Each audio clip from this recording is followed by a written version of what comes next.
Gəlin bugün diyetə kiçik bir ara verib bol şokoladlı ıslaq kekə bəlli deyək. EMSA-nın 53 yaşına özəl möhtəşəm indirimlərini eşidib mən də bura getmişdim. Oradan özümə Elif markasına aid bu gözəl mikseri aldım. Qutusunu açdığım kimi də ilk sınaq üçün elə sizinlə bölüşəcəyim bu möhtəşəm keki hazırlamağa başladım. Kekin xəmiri üçün 4 yumurta və 1 stəkan şəkər tozunu yeni mikserimlə pambıq kimi qabarana qədər qəşəngcə çırpdım. Sonra bura süd, duru yağ, vanil, qabartma tozu və 4 xörək qaşığı kakao əlavə etdim.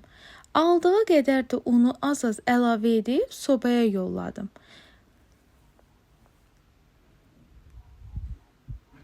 Bu kekin əsas sirri isə sosundadır. Kakao, süd, duru yağ və şəkər tozunu qarışdırdım. Bura reseptdə olmayan, amma mənim özəl toxunuşum olan 1 xörək qaşığı unu da əlavə edib qaynamağa qoydum. Amma tam qatılaşmağa qoymadım. Sosu 2 mərhələli bişirdim. Keki də sobadan çıxardıb dilimlərə böldüm.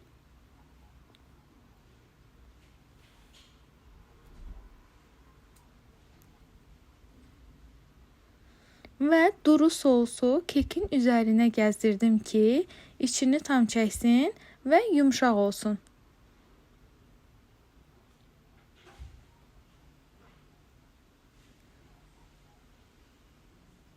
Sonra yenə sosu sobanın üzərinə alıb qatılaşana qədər bişirdim və soymuş kekin üzərinə gəzdirdim.